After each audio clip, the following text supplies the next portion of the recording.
The Signal Oil Program, The Whistler.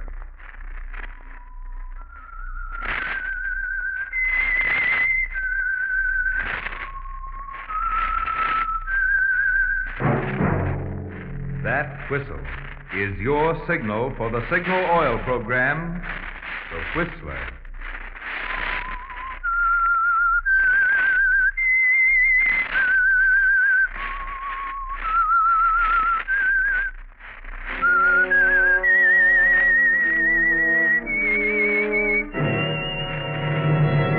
I am the Whistler, and I know many things, for I walk by night.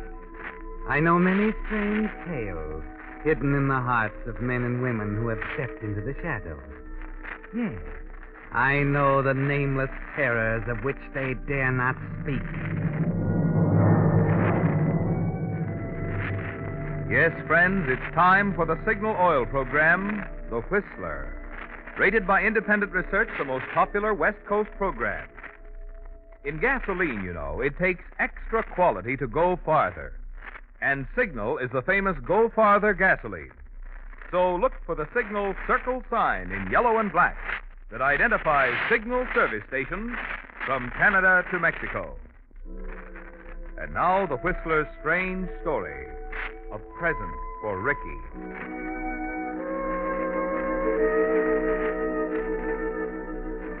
The spotlight subtly changed from white to a delicate blue, and the small nightclub orchestra slid into three-quarter time as the dance team began their waltz. The Croydons, Clyde and Marie, had held top billing at the club for almost a year, and it was well deserved. Drinks stood unnoticed on the table. Conversation stopped. Everyone now was watching the Croydons, or rather, Marie Croydon. Slim, graceful, blue velvet Marie, smiling as she spun across the floor, poised for a moment, floated effortlessly back to Clyde's waiting arms. The customers love it. She's a beautiful thing. Yeah. You know, Larry, What? there's a kind of first-time look about it. They must be in love to dance like that.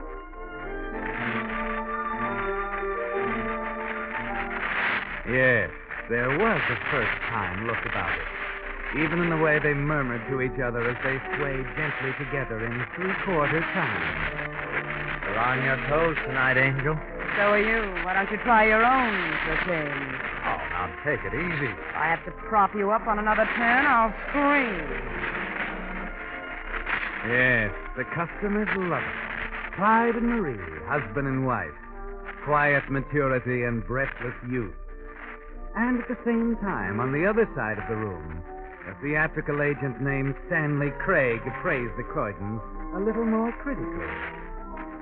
You like her, eh, Stan? The girl's good. She just needs a younger partner. The old boy slows her up. See what I mean? Look at that spin. The guy's just too old for her. He's killing the act.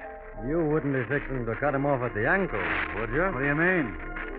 You just might be promoting that rumber expert you just picked up as their new partner.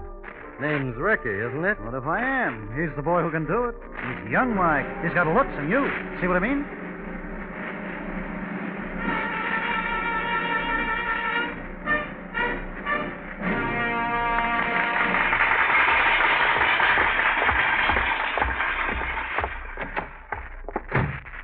All right, Marie. Let's get it over with. Get what over with? Your nightly speech, that crack you made out on the floor. Oh, then. Yes, that. Like my hair this way, Clyde? I'm waiting, Marie. Well, forget it. I don't want to go through it all again now. Look, I think it's time we had it out. Listen, Clyde, why try to kid yourself? You know it can't go on like this. Oh, I don't know. We just got a pretty good hand. You mean I got a good hand? You may as well admit it. I don't think that's quite fair. Well, it's true. I'm getting tired of propping you up, covering up your fumbles, finding my heart in my mouth every time we go into a spin. Now, wait a minute, Marie. You wait a minute. Maybe you're right. Maybe we'd better have it out right now. All right. What are you complaining about? When I picked you up, you were nothing. Jitterbug champion of West Washington Heights. Why, in 5 years... Give me that loyalty pitch. I've heard it before. If you really want to talk about loyalty, let's talk about your first wife. You forgot about her in a hurry, didn't you? Sure, she was too old, slowing up the act. Didn't matter to you then, did it? No. sorry, baby. I got to get rid of you. I know it's tough, but it's show business. Off you go to Reno. What makes you think I'm getting old? You're 40, and that's too old for me. And incidentally, that's not just my opinion. They're talking about it in the trade. Yes, who's talking about it? People who ought to know. Telling each other I'd be on top if I had a partner whose bones didn't crease. Uh-huh. Got someone in mind?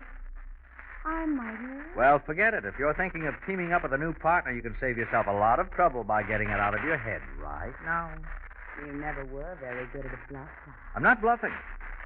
As long as you dance professionally, my dear, you'll dance with me. Will I? I have no intention of letting you go, either as a partner or as a wife. Well, you're smart. Without me, you wouldn't rate bottom billing at a third-rate burlesque in Jersey City. No, that has nothing to do with it.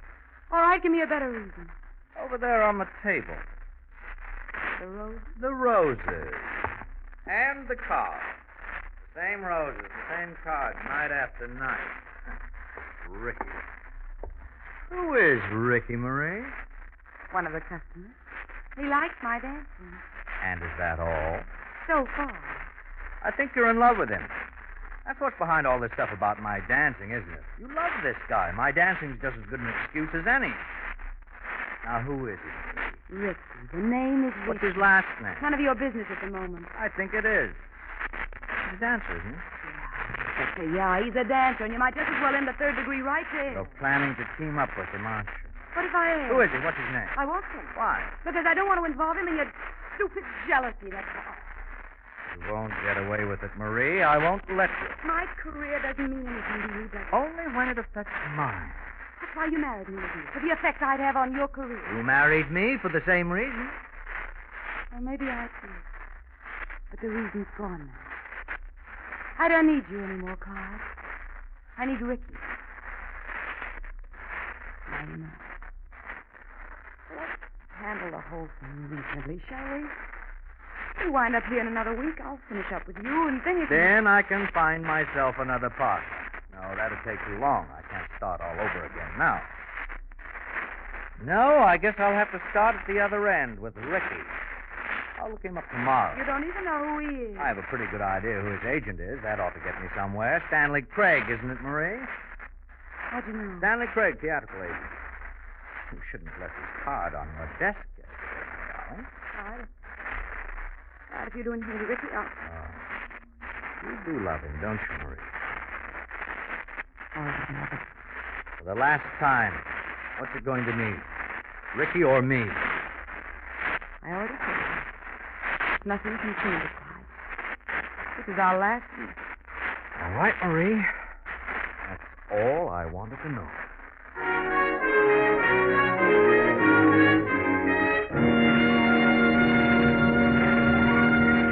With the prologue of The Present for Ricky, the Signal Oil Company brings you another strange tale by The Whistler.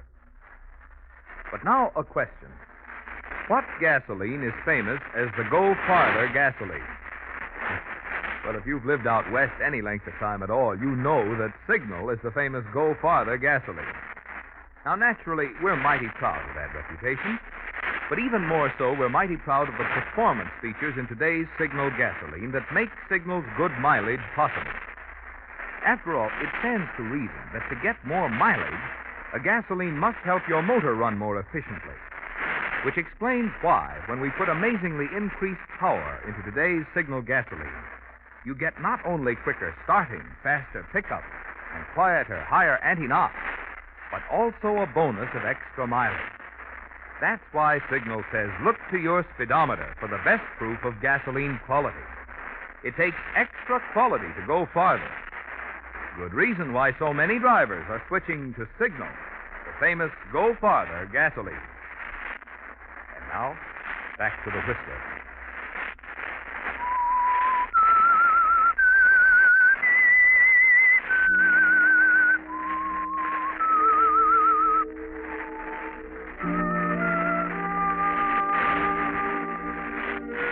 Well, Clyde, Marie means what she says. You know her that well. And you wonder if what she said was true, that without her you're nothing. You think about it all the next day, particularly late in the afternoon as you sit in a bar on 58th Street, talking to Joey Lowther, a nightclub columnist. You try and concentrate on what he's saying, but it's no use. And then finally you decide to feel him out on it. Joey's your friend. He ought to tell you the truth. So this yokel walks into the El Morocco, right up to the bartender. Joey. Uh-huh. Joey. Listen, I don't mean to interrupt, but... Well, you got your mind on something else. You don't have to tell me. Serious, right? Well, it's about Marie. She's such a kid. But she can dance. That's what I'm wondering, Joey. You think she's right for me? What are you talking about? Right for you? She's terrific. I wonder. Look, I taught her all she ever knew. Yeah? Now the kid's getting a little bit cocky. Of course, it's strictly between you and me. Well, sure, Clyde, but I've been thinking it might do me good to work with a new partner. What do you think, huh? You want it straight? Yes, I want it straight. You're crazy. I'm your friend, Clyde. I wouldn't give you a lot of malarkey. You better get that idea out of your head right now. Why? The two of you together are a great team, Clyde. But why? But you'd never make it alone, Clyde, not in the top joints. You see, the customers are paying to see Marie. I know. Yeah, I know, Joey. Yeah, well, thanks.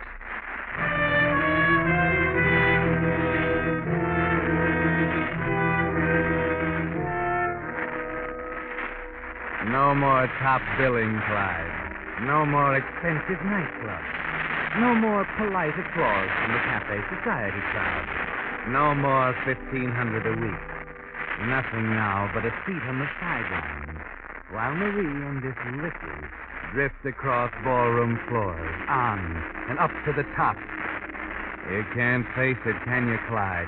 It's more than you can take. That's why, early the next morning, you leave your apartment by the private elevator. And 20 minutes later, you walk up a flight of creaky stairs to Stanley Craig's office in the West 40. Yes, sir. What can I do? You're, Stanley Craig? That's me. Pull up a chair. Oh, thanks. Well, I had quite a time finding your place. I thought I might be a little early. Say, I didn't recognize you for a minute. Oh? You're Clyde Croydon. That's right. I saw your act last night. Caught it a couple of times this week. Really? Yeah, good act, too. Thank you. Have a cigar? Oh, no, thanks. I just stopped in for a few moments with Craig. Little business matter. Oh, what can I do for you? Answer a few questions. Sure, glad to. Do you manage a dancer named Ricky? Oh, I see what you're getting at. Yeah, I manage him. A new specialist in rumbas and tango. Very fine dancer. That's what Marie tells me. Listen, I'll be honest. I wasn't trying to pull off anything, understand? So help me. I was going to put my cards on the table before we made any deal. You see what I mean? I suppose you put them on the table now, huh? Okay. We'd make a great team, Mr. Croydon, Ricky and Marie. Marie is part of a great team already. She's not available. I don't know whether she is or not. I haven't had a chance to talk to her. Got by the other day, left my card. Yes, I saw her. She's not at liberty, Mr. Craig. She's my partner and my wife. I must admit that I don't like this sort of thing going on behind my back. I'm sure she resents it, too. Not what Ricky told me. Now, look, Mr. Croydon, you've been in the game long enough to know what youth means in a dance scene. You're still a good performer, but I think Ricky's better. After all, I'm not managing you. I'm only trying to get a break from my client. Can't blame me for that now, can you? So you're going to put it up to Marie. Why not? She's over 21. She ought to be able to make her own decisions. I think you're being very fair to me. Well, you know show business, Mr. Croydon. If she goes for it, I guess Ricky will be her new partner. There's just nothing you can do. I'd like to talk to this Ricky, if you don't mind. Sure, just say when. Today. Where is he now? Oh, out in the park somewhere. He walks for 2 hours every morning. Good for the legs, you know. Alone? Be hard to find another guy who'd knock off 8 miles from the park before lunch, don't you think? Yeah, he's again. You come here after his walk? Sometimes yes, sometimes no. Say, I just happened to think. I got to meet a client in 10 minutes. I got to run. Now, you don't mind. No, go right ahead. You don't mind if I wait here, do you? Oh, no. Stick around. Wait here. Ricky might drop by after his walk. Might be a couple of hours, though. All right, I have all morning. Okay. The new varieties on the desk. You'll be alone here. No one to bother you. Oh, thanks. Take it easy, huh? Oh, sure. And, Mr. Croydon. Yes? No hard feelings. Right. No hard feelings.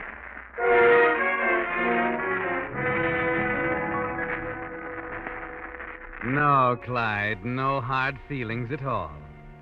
Just the amazing realization that not 1 minute ago, as you talked to Stanley Craig, you calmly, unemotionally, coldly decided to murder your wife, Marie.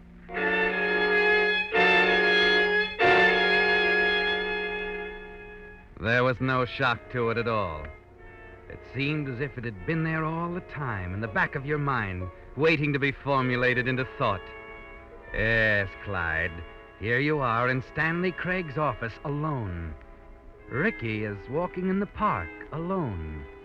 Marie is at home, alone, probably still in bed. You realize that another opportunity like this might not happen in 1,000 years. Yes.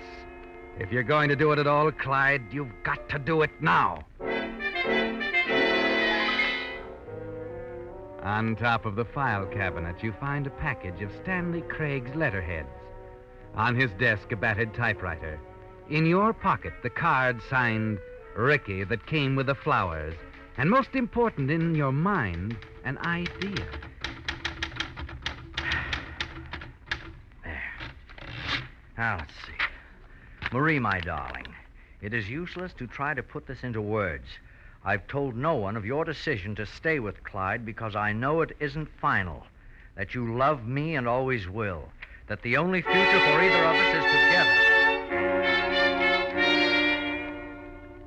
At the bottom of the note, after all my love, you carefully copy Ricky's signature from the card. Then you check the date. Yes, you've dated it yesterday to make it look as if it had time to go through the mail. On the desk is a sharp letter opener with Stanley Craig's name on it. That's part of it, too, Clyde. You put it in your coat pocket, ready when you need it. Now, back to your apartment.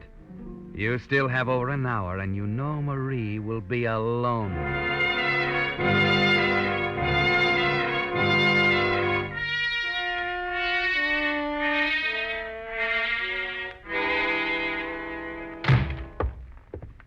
Hello, Marie. Oh, it's you.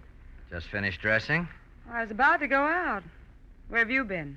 You know where I went. Did you see him? Ricky? Who else? Oh, he wasn't there. Seems he was taking his morning walk in the park. Remember when we used to walk in the park together, Marie? You're breaking my heart. I'm sorry. I had quite a talk with Mr. Craig. He's quite a businessman. It's odd you've never met him. I'm going to see him today. I told him how I felt about you and Ricky. And of course, it didn't do you any good. In one way, it didn't. In another way, it was quite a profitable visit. What does that mean? You're about to find out, darling. I want to show you a letter. Here, read it. It's addressed to you. Who's it from? The signature's at the bottom. Ricky. Clyde, what is this? Go on, read it aloud. Marie, my darling, it's useless to try to put this into words. Told no one of your decision to stay with Clyde because I know it isn't final, that you love me and always will. Oh, Clyde, this is ridiculous. Go on, Marie, read the rest of it. I see. Always will. But the only future for either of us is together. You must believe me, darling. I'd rather die than have it any other way. I'm coming to your apartment tomorrow morning at 11. We must decide this once and for all. Oh, my love, Ricky. What's so funny, Marie? Oh, Clyde, that's the funniest thing I ever read in my life.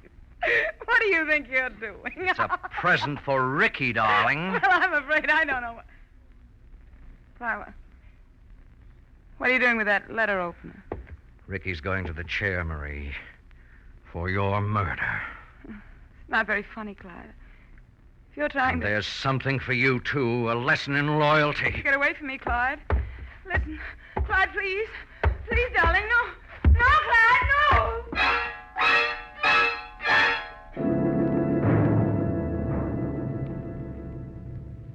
Yes, Clyde, a present for Ricky. They'll never know now that Marie was about to toss you over for him. The letter will be published in all the papers, and that kind of publicity won't hurt you a bit, will it? You move quickly now. Toss the card with Ricky's signature on Marie's desk. Take the crumpled note from her hand and put it in the wastebasket where the police will be sure to find it. Throw the letter opener out the window into the shrubbery several floors below. They'll find that, too. That's all, Clyde. You're ready now. Nothing to do but leave the building by the private elevator and return to Stanley Craig's office. You're there in less than 20 minutes with a good half hour to spare. And best of all, you haven't been seen by anyone who could possibly recognize you.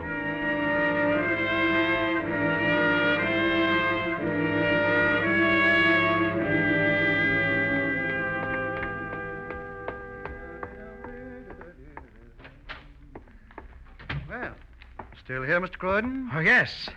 Yes, I'm still here. I'm beginning to wonder if Ricky will show up at all. Anybody call? Not unless they called while I was out stretching my legs. I walked around the block a couple of times. Oh, sorry you had to wait so long. Oh, that's all right. It gave me a chance to think things over. Is that good or bad? I think it's good. I decided it's wrong for me to try to stand in her way. If this looks like a break for her and Ricky, I think they deserve the chance. I was hoping you'd see it that way, Mr. Croydon. Thanks a lot. Well, I'd better be going. Tell Ricky about everything when he comes, will you? Sure. Going home? Yes. I think I'd better tell Marie.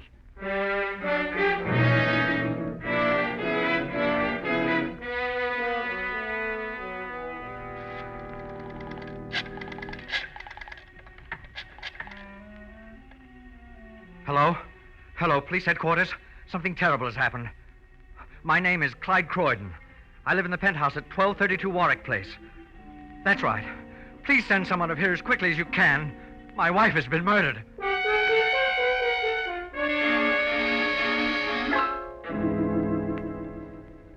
I think we can clean this up in a hurry, Mr. Croydon. I don't want to talk about it anymore, Sergeant. Oh, sure. I still can't believe it. I know how you feel. I'll do anything I can to help, but you understand later on, please. Oh, sure, Mr. Croydon. Tomorrow, maybe.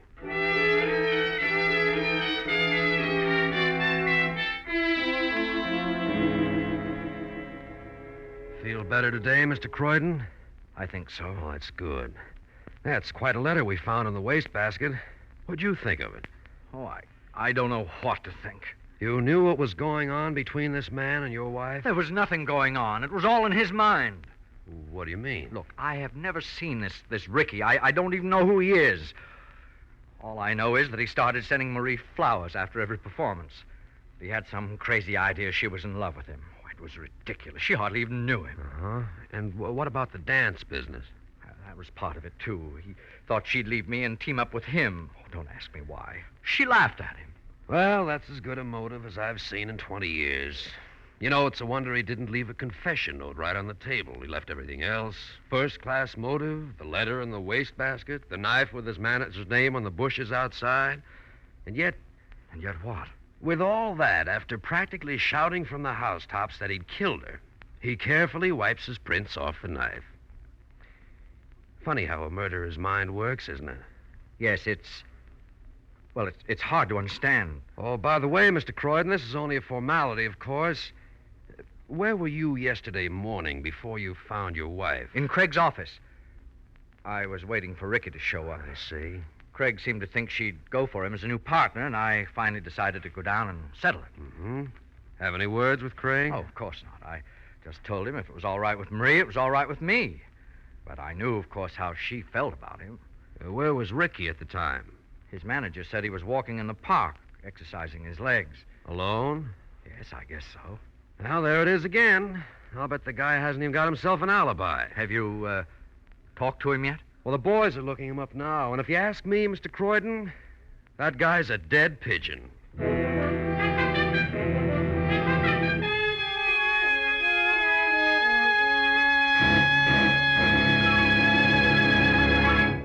The Whistler will return in just a moment with the strange ending of tonight's story. I wonder if you've noticed the increasing emphasis that's being placed recently on the independent businessman.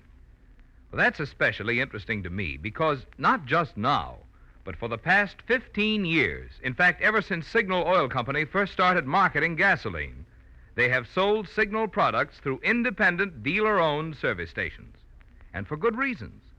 Not only because the independent businessman represents the American way of life that has made our country such a great place in which to live and make a living, but also because there's a personal advantage for you in having your car serviced at a dealer-owned Signal station. You see, your Signal dealer, being in business for himself, naturally has more incentive to give you the more thorough, more conscientious service that will keep your car happy and keep you his satisfied customer. This personalized service, plus the fine quality of Signal products, are two good reasons why Signal has grown so in popularity. Grown from a mere handful of stations serving Southern California into an organization serving 7 western states from Canada to Mexico. And now, back to the Whistler.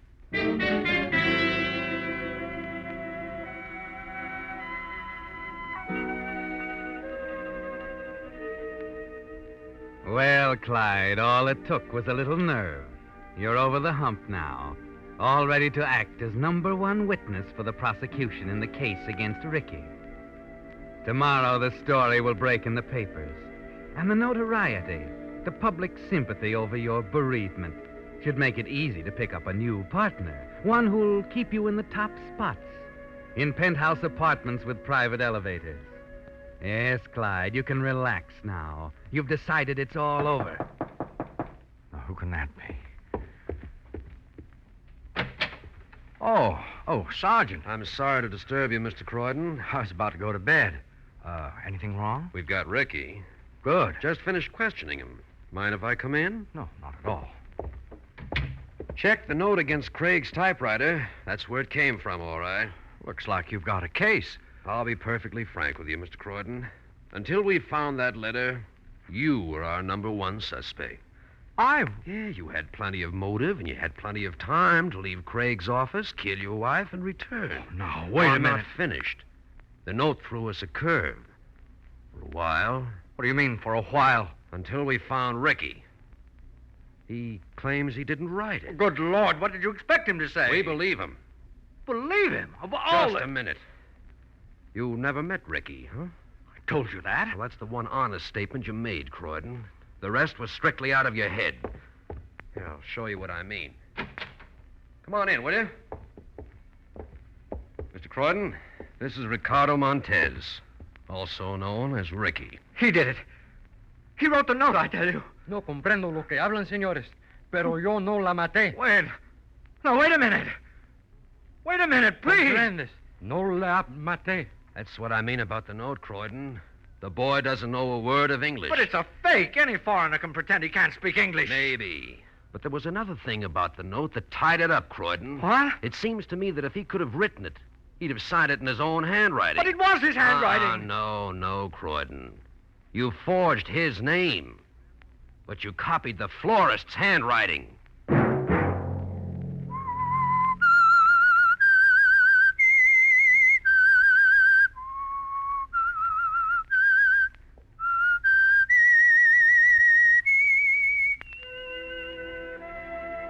Let that whistle be your signal for the Signal Oil program, The Whistler, each Monday at 9.